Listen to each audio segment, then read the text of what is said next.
रविंद्र रैना जी, अगर दामना ठाकुर यशोवर्धन सिंह के साथ सुंदरबनी कालाकोट में चुनाव लड़के दिखाई है, क्यों अपने डमी कैंडिडेट भेजना चाहते हैं मेरे खिलाफ? तगड़ा कैंडिडेट खुद आइए मुकाबले में, देखेंगे दूध का दूध पानी का पानी हो जाए। हम ठाकर हैं, हम डरते किसी। रविंद्र रैना जी के पास पैसा है, बाकी लीडरों का भी जो पैसा है वो कहते कि मैं गरीब आदमी हूं। आप सतवारी में जाके जो कोठी नहीं बन रही, आप देखिए मटेरियल कहाँ से आ रहा है और कहाँ से सामान है। आप मुझसे क्यों पूछते हैं? फकीर आदमी है ना वहाँ वो तो लोगों को दिखाने के लिए फिकीर है ना, लोगों को दिखाने। उनके भाई का दौरा करे, वहाँ देखिए रविंद्र रैना जी का कहाँ कहाँ उनके भाई का बिजनेस चल रहा है, दिन की आमदनी कितनी है, कितना काम कर रहे हैं, कितने क्रशर हैं उनके, क्या 2 नंबरी काम करते हैं। आप कहते हैं कि आपके स्टेटमेंट के मुताबिक नेशन फर्स्ट नहीं है, सेल्फ फर्स्ट चल रहा है उनका स्लोगन जो है उन पर भारी पड़ रहा है। जनाब मेरी आप पहले आप मेरी आप बात सुने खाली, मुझे आप खाली, मैं आपसे एक सवाल पूछ रहा हूँ। आप नौशहरा में जाके विजिट करें, आप नौशहरा में विजिट करें, आप देखें कि रविंद्र रैना जी और उनके भाई ने क्या वहाँ किया है। जितने वाइन शॉप्स है, जितनी वो है, वो रविंद्र रैना जी के भाई उसमें पाईवाल है। रविंद्र रैना जी अपनी कॉन्स्टिट्यूंसी से इलेक्शन नहीं लड़ना चाहते। कभी कहते हैं मैं वैष्णो माता से लड़ूंगा, कभी कहते हैं मैं गांधीनगर से लड़ूंगा, कभी कहते हैं मुझे पार्लियामेंट में लड़ना है। अगर दम है रविंद्र रैना जी, अगर आपने गरीब लोगों के काम किए, आप स्टेट प्रेसिडेंट है। रविंद्र जी लड़े थे उनके खिलाफ और अच्छे खासे जो है वोट उनको भी मिले। वो 2014 की बात है ना, आज की बात कर रहे हैं। 9 साल हो गए उस बात को। 9 साल पहले मोदी साहब की लहर रखी थी, लोगों ने सोचा मोदी साहब रजौरी में आए, उन्होंने लीडरों के हाथ खड़े किए कि इन एरिया को नर्क बनाया है, ये लोग हमें स्वर्ग बनाएंगे। उन्होंने स्वर्ग जरूर बनाया, इसमें कोई डाउट नहीं है, मोदी साहब की बात है। अपने घरों को स्वर्ग बनाया है, लोगों को नहीं, कॉन्स्टिट्यूंसियों को स्वर्ग नहीं, अपने घरों को स्वर्ग बनाया है। आज कौन सा लीडर के पास प्रॉपर्टी, आप चेक कर रहे हैं ना कितनी कितनी प्रॉपर्टी। ढांगरी में काफी दे रहे हैं, वहाँ पे बड़ा आरएसएस का कैंप चलाते थे, वहाँ के लोगों को नहीं संभाल पाए, तो ये कहाँ सुंदरबनी नौशहरा के लोगों को संभालेंगे? बाकी हमारे बड़े G20 आप कश्मीर के अंदर करवा सकते हैं और ये कह सकते हैं हालात बेहतर हैं, तो यूएलबी इलेक्शंस को क्यों डेफर कर दिया? पंचायत इलेक्शंस को क्यों डेफर कर दिया? हमारी नॉलेज में तो ये कहा गया है कि सूरत हाल जो है बेहतर नहीं है सिक्योरिटी के एतबार से, तो इन्हें डेफर करने की जरूरत क्यों पड़ी? तो ये आपको ये मानना होगा कि कहीं ना कहीं भाजपा को अपनी हकीकत जो है वो उससे वाकिफ है कि आज जो करगिल की अवाम ने जो उनको जवाब दिया है, कल जम्मू कश्मीर की अवाम भी वही जवाब देगी। उमर अब्दुल्ला लगातार ये कहते हैं कि आप एक बार जो है सियासत की कमान युवाओं के हाथ में देकर तो देखिए, और देखिए देश कैसे आगे फलता फूलता और देश कैसे आगे विकास करता है। कारगिल हिल काउंसिल के नतीजों ने कहीं ना कहीं भाजपा को असलियत जो है वो धरातल पर दिखा दी है, जिसके बाद नेशनल कॉन्फ्रेंस के खेमे में खुशी की लहर है और जश्न का माहौल है। 2 युवा नेता मेरे साथ और इनसे बात करने की कोशिश करेंगे कि आगे की रणनीति क्या है। अगर जम्मू कश्मीर में चुनाव होते हैं, क्या फिर से ये नतीजे दोहराए जाएंगे?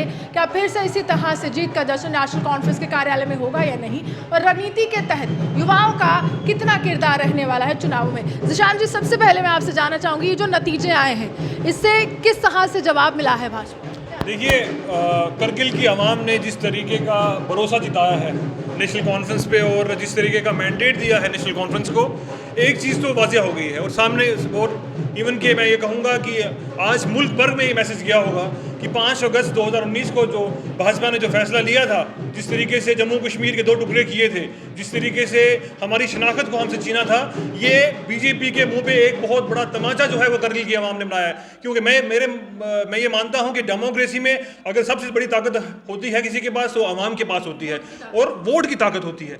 वोट के जरिए आवाम ने दिखाया कि 5 अगस्त 2019 का जो फैसला था वो गलत था, और लोगों ने ये बताया कि अगर वाहिद एक तंजीम जो है जम्मू कश्मीर को और लद्दाख को आगे लेके चल सकती है, वो जम्मू कश्मीर नेशनल कॉन्फ्रेंस है। लेकिन यहाँ पर ये भी सवाल है कि देखिए, यहाँ पर उनके सांसद है स्टीयरिंग नामग्याल, और वो आप ही के पार्टी के हसनैन मसूदी पर कहता है कि नेशनल कॉन्फ्रेंस ने लूटा है, और बार बार उनकी जो वीडियो है वायरल होती है कि सुनने की क्षमता रखिए, सुनने की क्षमता रखिए। अब ये किसको सुनाई दे रहा है? जनता का वर्ड। मैं आपको बताना चाहता हूं कि सबसे बड़ी जो आवाज़ होती है वो जनता की आवाज़ होती है। जैसे ये बीजेपी वाले बातें बोलते हैं, ये बातें खाली घर बैठ के करते हैं।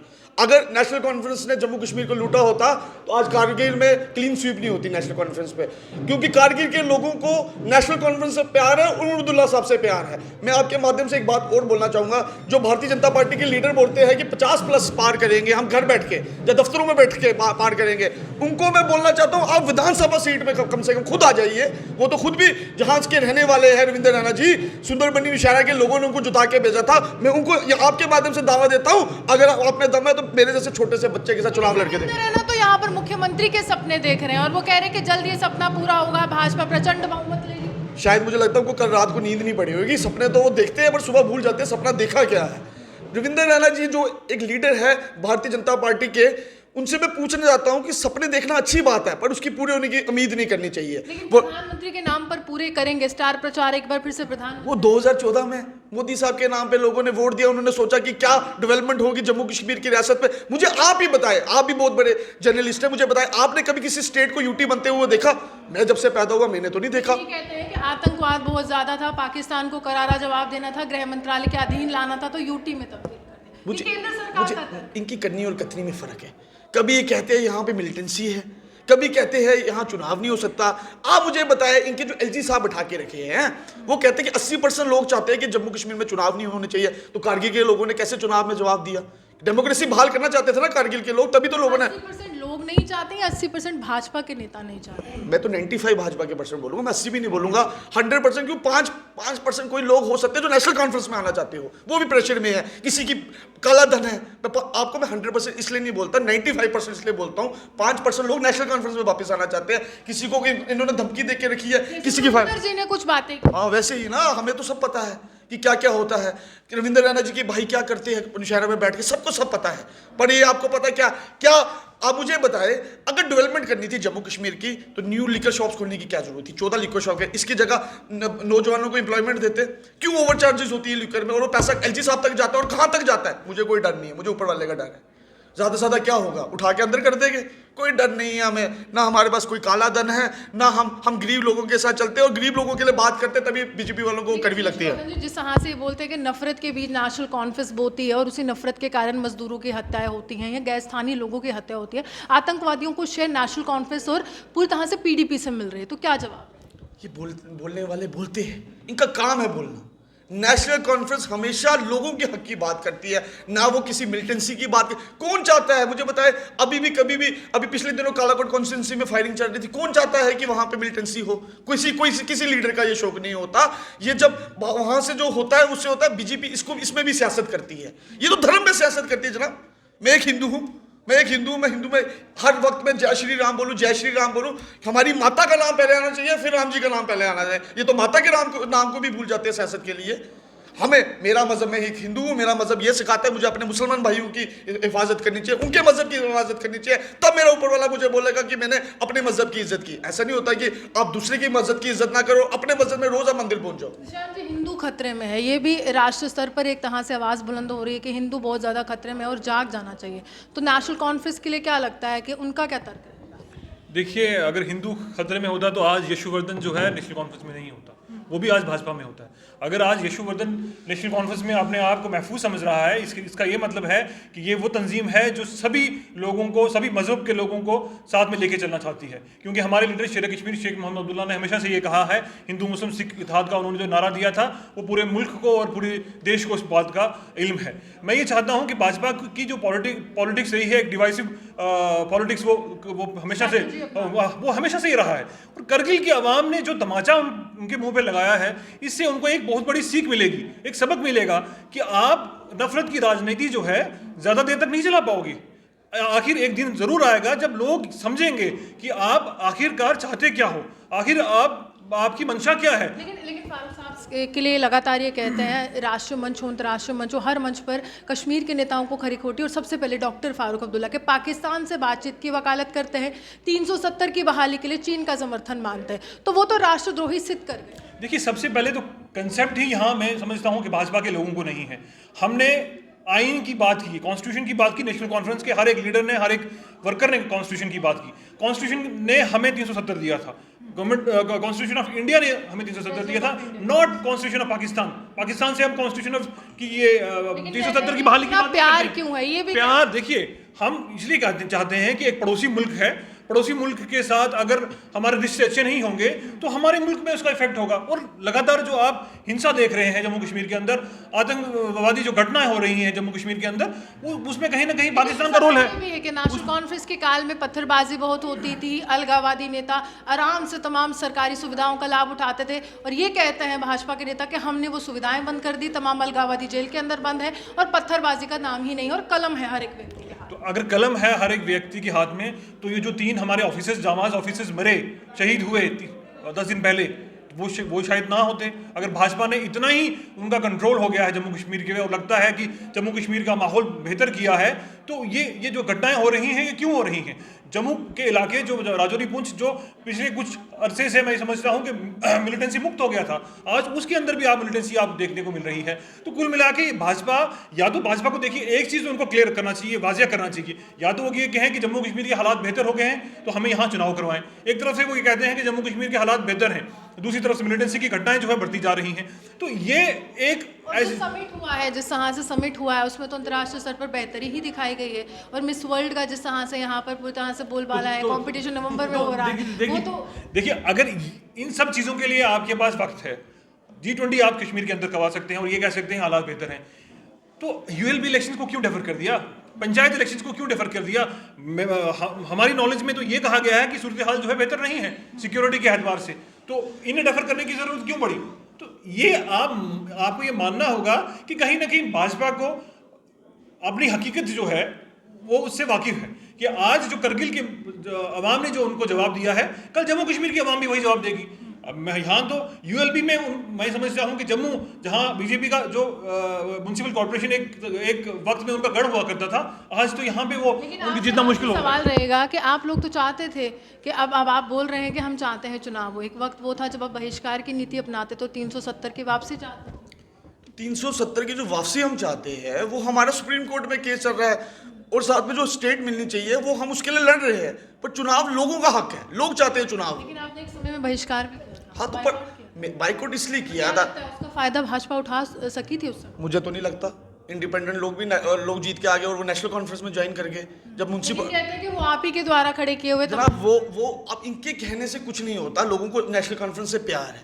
जब लोग चुनाव लड़के आए तो जीत के आए, तो उन्होंने बोला एक ऐसी पार्टी में जाएंगे जो लोगों के काम करे, वो नेशनल कॉन्फ्रेंस है, तो लोगों ने हमारा साथ दिया। मैं आपको एक चीज़ बोलना चाहूँगा आपके माध्यम से कि मुझे एक बात आप बताएं, भारतीय जनता पार्टी बहुत बातें करती है, कहती है कि यहाँ पे मिलिटेंसी है, यहाँ चुनाव नहीं हो सकते। एक तरफ से वो G20 करते हैं, अभी सुना है कि वो मिस वर्ल्ड का भी कंपटीशन होने लगा कश्मीर में, जम्मू में नहीं, कश्मीर में होने लगा। तो मेरे हिसाब से कश्मीर भी सेफ है, जम्मू भी सेफ, इनके कहने के हिसाब से। जब इलेक्शन की बात आती है तब कहते हैं यहाँ पे मिलिटेंसी है, यहाँ पे इलेक्शन नहीं हो सकता। आप मुझे बताएं, इलेक्शन कमीशन ऑफ इंडिया जो है वो इलेक्शन तभी करा सकते हैं जब सेंटर से उनको संकेत आएगा कि यहाँ पे सिक्योरिटी बिल्कुल ठीक है। वो तो वहां से करेगी नहीं, क्योंकि वो देखना चाहते हैं, वो जम्मू कश्मीर में पूरे हिंदुस्तान में राज करना चाहते हैं, जम्मू कश्मीर के नौजवानों के साथ गलत कर रहे हैं। आप मुझे बताएं, जो बड़े बड़े टनल्स बन रहे हैं वहां पर जम्मू कश्मीर का कौन सा नौजवान है जिसको नौकरी मिली है? पुराने LG साहब थे जो कहते थे 50,000 नौकरी, 50,000 नौकरी, कौन सी नौकरी मिली? आज उन्होंने इनके खिलाफ बोलना शुरू, उन पर भी ED लगा दी इन्होंने। मुझे आप बताएं ना, क्या है यहाँ पे डेमोक्रेसी? यहाँ तो गुंडा राज है। लेकिन जब उमर साहब कह रहे थे तो तब उनकी फैक्स मशीन भी नहीं चल रही थी। जनाब मेरी एक बात आप सुने, ये बार बार उमर साहब का नाम लेते हैं। मुझे बताएं, उमर साहब के वक्त में 2 लाख नौकरी लगी थी, और ऑन रिकॉर्ड में बता रहा हूं, मैं अपनी कालाकोट कॉन्स्टिट्यूंसी की बात करता हूं। चीफ सेक्रेटरी कह रहे हैं कि 2.5 लाख बैकडोर से लगी है, वो पुरानी सरकारों में। अब बोलने देखो, मेरी एक बात सुने, ये बातें करते हैं, इनको मेरी बात, खुद तो नौकरियां लगा नहीं पा रहे, अब कहते हैं कभी कभी इल्जाम है, और कम से कम नौकरी तो लगाओ, बैकडोर से ही लगाओ। मैं इनको चैलेंज करता हूं, बैकडोर से लगाओ, सब बीजेपी के लोगों को लगाओ। हम नहीं कहते नेशनल कॉन्फ्रेंस के वर्करों को लगाओ, बीजेपी के लोग, अपने लोगों को तो जेस्ट करो। अपने लोग, अपना घर तो संभाला नहीं जा रहा, दूसरों के घर पे आए हो सियासत करने, अपने लोग लगाओ। लेकिन वो कहते हैं कि ये एक देश है, एक राष्ट्र है, और एक संविधान और एक विधान ही चल रहा है, तभी 370 को हटाया गया, और अब तमाम जो बाहरी राज्यों के लोग हैं यहाँ पर आएंगे, नौकरी करेंगे, तो दिक्कत क्या है? हमें तो उसमें कोई दिक्कत नहीं, लोगों को दिक्कत है जनाब। गरीब लोग कहाँ जाएगा? आप मुझे सवाल दे, रविंद्र रैना जी के पास पैसा है, बाकी लीडरों का भी जो पैसा है, वो कहते हैं कि मैं गरीब आदमी हूं। आप सतवारी में जाके जो कोठी नहीं बन रही, आप देखिए मटेरियल कहाँ से आ रहा है और कहाँ से सामान है, आप मुझसे क्यों पूछते हैं? अमीर आदमी है ना, वहाँ वो तो लोगों को दिखाने के लिए फिकीर है ना, लोगों को दिखाने। उनके भाई के बारे में डिटेल, आप भी तो मीडिया इतने, रोहानी जी आप इतनी बड़ी जर्नलिस्ट है, जम्मू में आपको सब जानते हैं, आप कभी नौशहरे का दौरा करें, वहाँ देखिए रविंद्र रैना जी का कहाँ कहाँ उनके भाई का बिजनेस चल रहा है, दिन की आमदनी कितनी है, कितना काम कर रहे हैं, कितने क्रशर हैं उनके, क्या 2 नंबरी काम करते हैं। आप कहते हैं कि आपके स्टेटमेंट के मुताबिक नेशन फर्स्ट नहीं है, सेल्फ फर्स्ट चल रहा है उनका, उनका स्लोगन जो है उन पर भारी पड़ रहा है। जनाब मेरी आप बात सुने, खाली मैं आपसे एक सवाल पूछ रहा हूँ। आप नौशहरा में जाके विजिट करें, आप नौशहरा में विजिट करें, आप देखें कि रविंद्र रैना जी और उनके भाई ने क्या वहाँ किया है। जितने वाइन शॉप्स है, जितनी वो है, वो रविंद्र रैना जी के भाई उसमें पाईवाल है।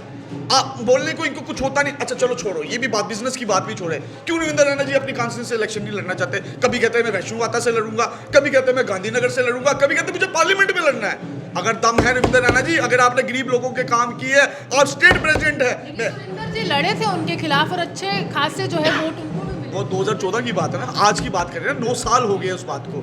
9 साल पहले मोदी साहब की लहर रखी थी, लोगों ने सोचा मोदी साहब रजौरी में आए, उन्होंने लीडरों के हाथ खड़े किए कि इन एरिया को नर्क बनाया है, ये लोग हमें स्वर्ग बनाएंगे। उन्होंने स्वर्ग जरूर बनाया, इसमें कोई डाउट नहीं है, मोदी साहब की बात है। अपने घरों को स्वर्ग बनाया है, लोगों को नहीं, कॉन्स्टिट्यूंसियों को स्वर्ग नहीं, अपने घरों को स्वर्ग बनाया है। आज कौन सा लीडर के पास प्रॉपर्टी, आप चेक कर रहे हैं ना, कितनी कितनी प्रॉपर्टी है, कितना कितना पैसा है, वो चीज़ देखिए ना। लेकिन नेशनल कॉन्फ्रेंस को जो भ्रष्टाचारियों की टोली कहा जाता है, तब कैसा लगता है? क्योंकि यहाँ पर कहा जाता है कि फारूक साहब क्रिकेट एसोसिएशन के स्कैम में हैं, उमर साहब जो है लगातार भ्रष्टाचारियों के साथ, जो अंतर्राष्ट्रीय स्तर पर या फिर मैं कहूँ राष्ट्रीय स्तर पर जो एक महागठबंधन बना है इंडिया नाम, उन लोगों के साथ है। प्रधानमंत्री तो उसमें 20 लाख करोड़ के घोटाले का जिक्र करते हैं। जनाब अगर ये बातें होती ना तो शायद आज कारगिल के लोग उमर अब्दुल्ला साहब और फारूक साहब के साथ नहीं होते। इनके बोलने से कुछ नहीं होता है, ये खाली बातें करते हैं। अगर इनमें इतना ही दम है, चुनाव करा दे।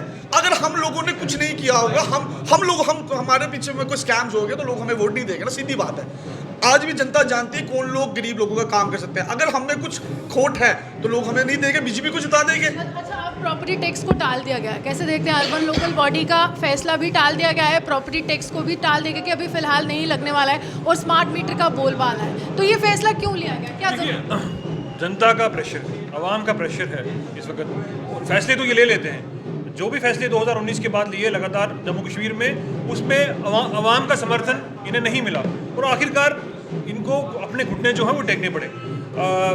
यूएलबी इलेक्शन की बात जहाँ तक हम कर रहे हैं, पूरी तरीके से तैयारियां भी लोग यहाँ कर रहे थे और आखिरकार एक फैसला आया कि फरमान जारी हुआ दिल्ली से कि हम जो है इलेक्शन जो है अभी नहीं करवाएंगे। क्यों? सिक्योरिटी सूरत हाल जम्मू कश्मीर में बेहतर नहीं है। तो एक तरफ से जो सुप्रीम कोर्ट में इन्होंने एफिडेविट दिया कि जब 2019 के बाद जम्मू कश्मीर में किस तरह की तरक्की हुई है, पत्थरबाजी समाप्त हो गई है, आतंकवादी घटनाएं जो है वो कम हो गई हैं, और दूसरी तरफ से जब एफिडेविट देते हैं और दूसरी तरफ से चुनाव जो है लगातार डेफर कराते जा रहे हैं। असेंबली चुनाव का तो मुझे दूर दूर तक नहीं लगता है कि ये किसी भी उस मूड में है कि ये जम्मू कश्मीर में असेंबली चुनाव करवाएं। विधानसभा के तो जिशान जी, क्या आपको कोई एक नया किरदार मिल सकता है नेशनल कॉन्फ्रेंस की तरफ से? क्योंकि मैंने कहा कि युवाओं को आगे बढ़ाने की सोच के साथ उमर अब्दुल्ला सियासत, देखिए ये तंजीम के फैसले होते हैं और इसलिए आप क्या चाहते हैं? आपके मन हम तो जो तंजीम हमें फैसला जो हमारे पे रिस्पॉन्सिबिलिटी डालेगी वो इंशाल्लाह ताला हम पूरी करने की कोशिश आपके करेंगे। क्या मन की बात? प्रधानमंत्री की सुनते हैं, आपकी भी सुन लें। मैं यही बात बोलता हूँ कि जो तंजीम हमारा फैसला है, वैसे तो मुझे लगता नहीं ये चुनाव कराएंगे। कल का जो रिजल्ट देख के, जैसे आप कंपटीशन की बात कर रहे हैं, आप पूरी तरह से कंपैरिजन कर रहे हैं आपकी पॉलिटिक्स और भाजपा की पॉलिटिक्स को। आप अगर चुनावी मैदान में उतरते हैं, भाजपा के नेताओं को कितनी कड़ी टक्कर और कितना जनसैलाब आप? मैं एक छोटा सा बच्चा हूँ, मेरी उम्र 30 साल है। मैं आपके इनके बीजेपी के स्टेट प्रेसिडेंट को चैलेंज देता हूँ कि मेरी कॉन्स्टिट्यूंसी से हटके मेरे खिलाफ लड़के दिखाए कि मैंने काम किए, मेरे वालिद ने काम किया जो आप लोगों ने जम्मू कश्मीर का काम किया है। कौन बोलता है कि स्टेट प्रेसिडेंट को? हर इंसान चाहता है कि लाइट कैंडिडेट है। मैं कहता हूँ अपने स्टेट प्रेसिडेंट को मेरे खिलाफ उतारिए। मैं बताऊंगा दूध का दूध पानी का पानी कैसे होता है। चुनाव पर चुनाव तो कराइए जी, घर बैठ के चुनाव नहीं लड़े जाते, लोगों के बीच में बैठ के चुनाव लड़ते हैं। आपके माध्यम से मैं आपके मीडिया के माध्यम से बोलना चाहूँ रविंद्र रैना जी, अगर दामना ठाकुर यशवर्धन सिंह के साथ सुंदरबनी कालाकोट में चुनाव लड़के दिखाइए। क्यों अपने डमी कैंडिडेट भेजना चाहते हैं मेरे खिलाफ? तगड़ा कैंडिडेट खुद आइए मुकान में, देखेंगे दूध का दूध पानी का पानी हो जाए। हम ठाके रहे, हम डरते किसी ने। मेरे वालिद साहब दो बार एमएलए रह के आए हैं और गरीब जनता के काम किए। इस वजह से मैं ये बात बोल रहा हूँ। मुझे कोई आप सोचो घमंड नहीं है कि मेरे वालिद ने डेवलपमेंट का काम किया। अवाम हमारे साथ है, गरीब लोग हमारे साथ है, गरीब लोग नेशनल कॉन्फ्रेंस के साथ है, उमर अब्दुल्ला साहब मेरे कायद लीडर के साथ है, तभी हम ये बात बोलते हैं। बाकी आप रविंद्र रैना जी की बातों को सीरियस मत लीजिए। वो रात को नहीं, मैं तो नहीं लेता, मेरे को तो मेरे भाई है, बड़े भाई है, मैं उनकी बातों को कैसे सीरियस क्योंकि जो बातें रात को करते हैं वो सुबह भूल जाते हैं, जो सुबह करते हैं वो शाम को भूल जाते हैं। तो बेसिकली ये ढांगरी में काफ़ी देर रहे हैं, वहाँ पे बड़ा आरएसएस का कैंप चलाते थे, वहाँ के लोगों को नहीं संभाल पाए, तो ये कहाँ सुंदरबनी निशाना के लोगों को संभालेंगे? बाकी हमारे बड़े भाई है, हम उनसे उतना ही प्यार करते हैं जितने अपने ईशान राणा से मैं करता हूँ। बात वैसी नहीं है, पर उनको सियासत करनी नहीं आती, उनको लोगों के काम करने आते हैं। उनको यही नहीं पता। कभी रजौरी में जाते हैं तो वहाँ बयान देते हैं हम गुजरों का हक नहीं छीन रहे, हम पहाड़ियों को अलग से दे रहे हैं। यार लॉ ग्रेजुएट, मैं एक लॉ ग्रेजुएट, मुझे पता है अगर 90 सीटों में से 9 सीटों में एसटी कोटा मिलेगा, चाहे वो पहाड़ी हो या गुजर। अगर ये कल को ये कानून पास होता है, उनको कुछ और बोलते एसटी लोगों को कुछ और बोलते हैं, हम पहाड़ियों को जाके कुछ और बोलते हैं। आपको कम से कम पता होना चाहिए कि जो 90 सीट्स है उसमें ही 9 सीटों में बंटवारा होगा, चाहे वो पहाड़ियों को मिले चाहे वो एसटीओ को मिले। तो अब लोगों को मिसलीड मत करिए, जो आपने देना है दे। पिछले दिनों तो उन्हें वुमेन्स रिप्रेजेंट 33% का, उसको भी अभी टाइम लगेगा क्योंकि पूरा बनने में अगली डीलिमिटेशन के बाद होगा। तो ये खाली लॉलीपॉप देते रहते हैं, लोगों को लॉलीपॉप देते हैं। पर आज करके मैं इनके लॉलीपॉप में कोई नहीं आने वाला। पहले इन्होंने गैस सिलेंडर का लॉलीपॉप दिया कि हम अपनी माताएं बहनों को सिलेंडर दे रहे हैं, उज्ज्वला योजना फिर सुना है आने वाली है। पर वो सिलेंडर ना उसके ऊपर टीवी लगाए हुए लोगों ने, क्योंकि गैस भरने के लोगों के पैसे नहीं है। साथ साथ गैस भी फ्री दे देते ना लोगों को। 500 का सिलेंडर कर दीजिए, 500 का कर दीजिए ना, क्यों नहीं कर रहे? क्यों अब 500 का सिलेंडर नहीं कर रहे? जब सेंटर में कांग्रेस की सरकार थी तब तो सिलेंडर सस्ता होता था, अब क्यों महंगा है? क्यों आमदनी इनको इतनी चाहिए? क्या खर्चा इनका? मैं बताता हूँ ना खर्चा क्या है। प्राइम मिनिस्टर साहब के और इनके सेंटर के मिनिस्टर्स के खर्चे कहाँ से होते हैं? इनकी रैलियाँ कहाँ से होती है? इन्हीं पैसों से होती है गरीब के बहने। जो जीएसटी लगता है, जो टैक्सेस हम पे करते हैं, हमारे लोग पे करते हैं, वहीं से इनका खर्चा होता है। और कौन सी आमदनी है बीजेपी की? बाकी जो फंडिंग करते हैं बड़े बड़े जो करते हैं वो तो अलग बात है, यहीं से सब कुछ होता है। तो मतलब इतनी हम बातों में पढ़ना नहीं चाहते, वो वक्त बताएगा क्या होता है। हो सकता है आज के मेरे बयान के बाद ये मेरे भी पीछे पड़ जाए, कोई पता नहीं होता, क्या पता अंदर डाल दे, कोई पता नहीं होता। पर हम डरते कि नहीं है, हम आखिरी दम तक जितनी देर हमारी सांसें हैं हम अपने कायद लीडर उमरुद्दुल्ला साहब के साथ चलेंगे। दुनिया की ताकत हमें पीछे नहीं कर सकती। मैं आपको इस माध्यम से बोलना चाहूँगा, सरकारें आती है, सरकारें जाती है, बुरा वक्त भी जाता है और आता है। जब एक किश्ती डूबती है ना, डूब रही होती है, जो लोग उस किश्ती में रहते हैं ना और अपने लोगों का साथ देते हैं, उनको ही सच्चा इंसान माना जाता है। और हम अपने लीडर उमरुद्दुल्ला साहब के मतलब हम उनके साथ मुश्किल वक्त में भी साथ रहेंगे, और कल को अच्छा वक्त भी आएगा, मेरे ऊपर वाले मेरे बाबे वाली माता ने चाहा अच्छा वक्त भी आएगा, तभी हम अपने लीडर के साथ रहेंगे। और दिन रात नेशनल कॉन्फ्रेंस को स्ट्रॉन्ग करने के लिए, उमरुद्दुल्ला साहब को स्ट्रॉन्ग करने के लिए काम करेंगे, और साथ साथ यहाँ के नौजवानों के लिए काम करेंगे। आ यूथ कोई नौकरी नहीं है, मुझे बताए कहाँ नौकरी है? मुझे बताए कहाँ जाएगा आज का नौजवान? ये जो मैं आपको बात कह रहा था, जो टनल्स बन रही है, मेरे नौशहरा में भी बन रही है, कालाकोट के रास्ते में भी टनल बन रही है, कालीधार में, जितने लोग हैं वो बाहर के हैं, ठेकेदार भी बाहर के, जो गाड़ियां चला रहे हैं वो भी बाहर के, जो मजदूर हैं वो भी बाहर के। कम से कम वहाँ के लोकल रजौरी के डिस्ट्रिक्ट के लोगों को वहाँ रोजगार दे दीजिए। कुछ नहीं दे रहे हैं, ये दिखाने की बात है।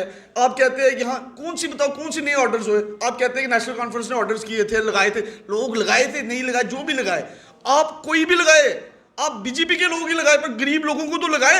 मैं नहीं कहता आपको कि आप एनसी के लोग लगाए, किसके एनसी के लोग? लोग होते हैं, पार्टी के लोग नहीं होते हैं। लोग जम्मू कश्मीर की आवाम की मैं बात करता हूँ, इन सबको लगाया जाए और लोगों को रोजगार देना चाहिए। हमारी सबसे बड़ी ये डिमांड है। देखिए, साफ तौर पर एक तरह से चेतावनी, आप एक बार चुनाव करवाइए और धरातल पर जो आपकी असलियत है वो आपको पता चल जाएगा, और एक बार फिर से आपको चुनावी मैदान में उतरते हुए ये जानकारी प्राप्त हो जाएगी कि सियासी ज़मीन एक बार फिर से तराशनी होगी। आप यूँ हमारे से बने रहते हुए।